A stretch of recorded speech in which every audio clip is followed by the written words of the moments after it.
Say, man, once again, congratulations to all the young men who got drafted in the 2025 NFL draft, man.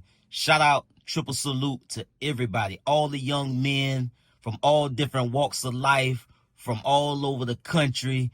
All of these families' lives were changed with these picks that happened over the weekend with the NFL draft, man. So congratulations to all these young gentlemen for all their hard work and, you know, putting in the work that it took, the dedication that it took to be successful and have their dreams, make their dreams come true. But not to take away from that, we have to continue to address the elephant in the room with Shedeur Sanders and Deion Sanders, because these people were singled out. Shedeur Sanders, I feel, in my opinion, I ain't moving off that he was singled out. And this was the NFL proving a point. Let's get to the content. Say, man, if you watching this video right now, man, and you like how we kick it over here at GuddaTV, man, why don't you do me a favor and hit that like button, hit that subscribe button, and turn on your notification bells, man. It won't cost you nothing. I promise you. Why don't you go ahead and do that for the boy and help the channel out. Appreciate you.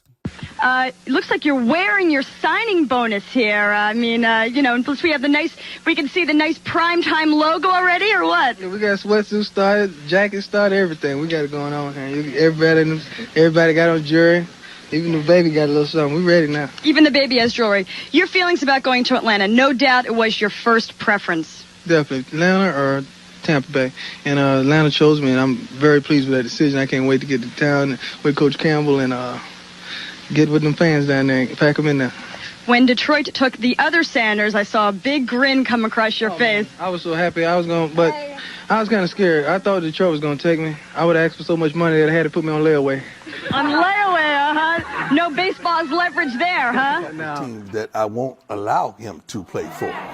This is my profession. I know what's behind the curtain. We ain't got to get back there for me to understand what's not prominent for my son. I'm not doing it. And if he doesn't listen to you. You ain't trying to change the franchise or the coach that don't give me. So you should know history repeats itself over and over and over.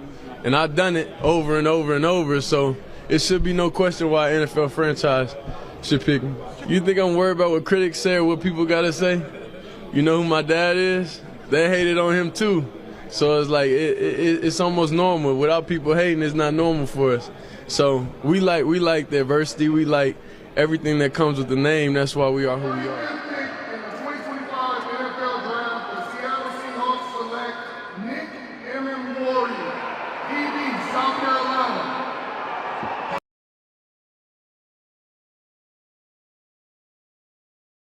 Chicago Bears select Luther Burden III. Wide receiver, Missouri. So they congratulations, young man.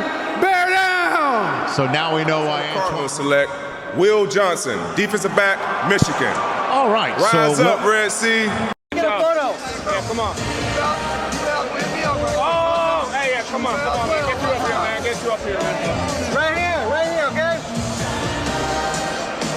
Right here. Hey, what's good, 12s? Hey, I'm excited to be a part of y'all. Hey, let's go get some rings. What's up, you guys? Benjamin Morrison here. Just got drafted by Tampa Bay Buccaneers. I'm so excited to get to work, and I can't wait. Go Bucks. The Las Vegas Raiders select Jack Besh, wide receiver, Texas Christian. He's a stud in Vegas. I mean, this dude is incredible. When you watch him and how competitive. 2-0 in this place. It feels amazing. You know, 1 year ago on this weekend, I cried because I thought I was going to be a Packer. But the Kings of the NFC North came and saved me. Detroit, baby, one prime. Wow. 22nd pick of the 2025 NFL Draft. The Seattle Seahawks have selected my nephew, quarterback, Alabama, Jalen Milroe. Wow.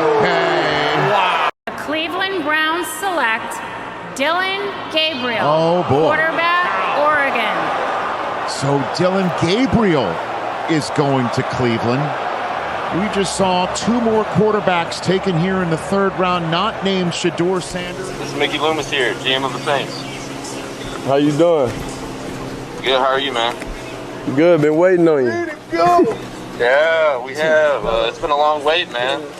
No, for sure. We're going to take you with our next pick right here, man. Yeah. Yes, sir. Let's be legendary. Yeah, but you're going to have to wait a little bit longer, man. Okay. Sorry about that. Ready to go. What does that mean? What? What'd he say? I don't know.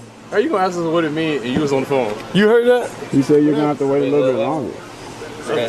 Sorry about that. Why would What the fuck? Hey, that's I don't know what that was. It's 50-50. But nobody got this number though. It was private. Did they just troll, bro? It can't. Man, he just got trolled, bro. They tripping now, fam. Now I'm getting crashed out, bro. It is what it is. They said we're gonna take you with the next bit, but you gotta wait a little bit longer. That's wild.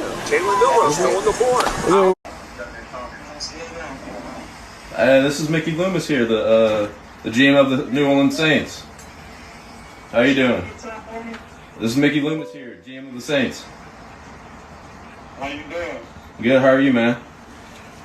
Good, been waiting on you. Yeah, we have. It's been a long wait, man. We're gonna take you with our next pick right here, man. Let's be legendary. Yeah, but you're gonna have to wait a little bit longer, man. Sorry about that. What's up with y'all, man? We're here, we're in good spirits, of course. God don't make mistakes.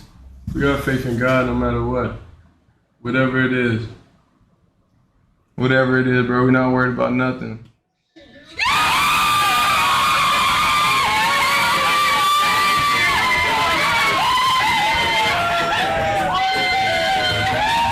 the passing game. And then, Shedeur, we talk oftentimes about quarterback being the most important position in the sport. We obviously spent a lot of time with Shedeur throughout the process. He's highly accurate, can play well from the pocket, very productive college career. And, we felt like it wasn't necessarily the plan going into the weekend to select two quarterbacks, but as we talk about, we do believe in best player available. We do believe in positional value, and we didn't necessarily expect him to be available in the in the 5th round. Now, whether you still scratching your head or scratching your ass, I need y'all to understand me. What is the difference? I mean, minus the swagger, minus the confidence, what was the difference? And what Archie Manning did for Peyton and Eli, that Deion Sanders didn't just try to do for Shilo and Shedeur. What is the difference? I mean, honestly, respectfully, because this was a pure demonstration of a collective effort to make a point. Pure and simple. And my question is, what is the difference between what Archie Manning did and what Deion Sanders did? Archie Manning was quoted saying that he wasn't going to allow for neither one of his sons to play for a West Coast team. They did not. Deion Sanders did not specifically say an East Coast team or West Coast team, and he didn't name teams specifically. Neither would he. But what was the difference? Deion Sanders just said that, hey, it's just some team. I know what's behind the curtain. I know how some of these organizations get down. And for me, as a father, I'm not going to allow for my son to be involved in no type of shenanigans because I already know what time it is. So it's some teams that I'm not going to allow my son to play for. And it's a problem. But it wasn't a problem when Archie Manning done it. When he made his statements about who he wasn't going to allow his kids to play for, it wasn't no problem. They still went on to get drafted, and they did what they did in the NFL. But when Deion do it, when this black man tell y'all the same shit, it's just history repeating itself. Hey, it was cool when the white guy did it. It was the exact same scenario. White guy, got 2 sons, they're getting drafted. Oh, I And also, by the way, Archie Manning played for the Saints. So he was a player that had 2 sons going into the draft. Hey, I'm not going to allow my sons to play for no West Coast team. Hey, cool. We respect that. Deion says the exact same thing. Not, in terms of playing for West Coast teams, but in general, it's some teams that I'm not going to allow my sons to be involved with because I'm not going to play them kind of games with my kids. I'm just not. Me as a father, I'm not going. And goddamn, it's just like he slapped shit out of all of them when he said that, because they collectively felt disrespected enough that they passed up on Shedeur until the 144th pick in the 5th round, by the way. So again, the $1 million question is, what is the difference? What was the difference in between what Archie Manning done and what Deion Sanders done? Minus the confidence, minus the swagger, minus the need to feel as though, oh, I just need to shut up and be grateful that I'm getting drafted in the first place. And that's another thing that I don't respect. If you got the talent, if you got the goods, if you got the numbers, if you got what it takes to be productive on the field and help a NFL organization thrive, win ball games, be successful, ultimately go on to maybe someday win a Super Bowl championship, how does my confidence hinder that goal? Why must I dumb myself down, humble myself down, like this some type of damn slave trade? I should be grateful. Shit, bitch, you ought to be grateful too. This is a mutual business contract. Like you're picking me, you're selecting me because I can help your organization win. Isn't that the goal?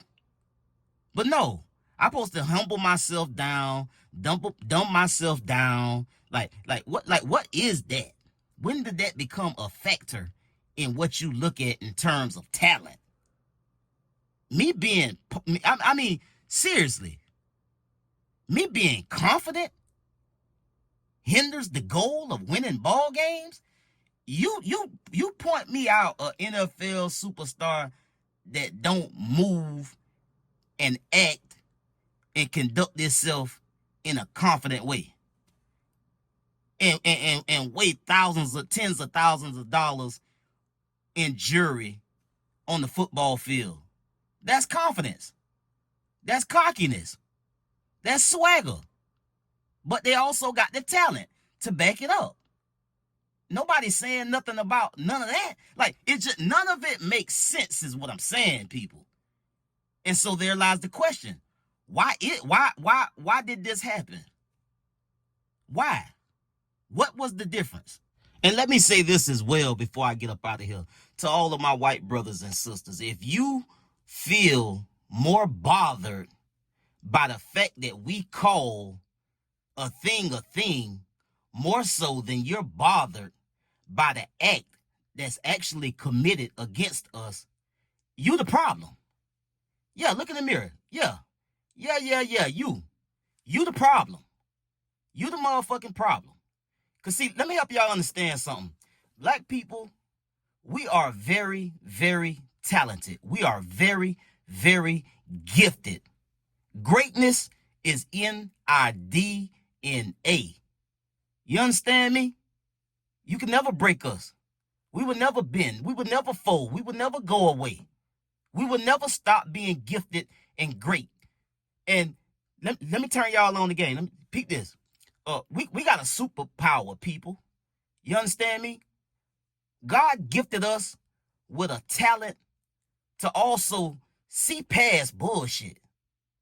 So if you don't like that we call a thing that's being done to us, stop doing the thing that you're doing to make us call it out.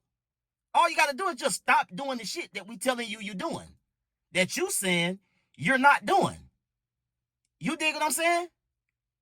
We are very, very gifted at calling y'all on bullshit that y'all think. We are talented. at calling y'all out on the thing that y'all think is hidden.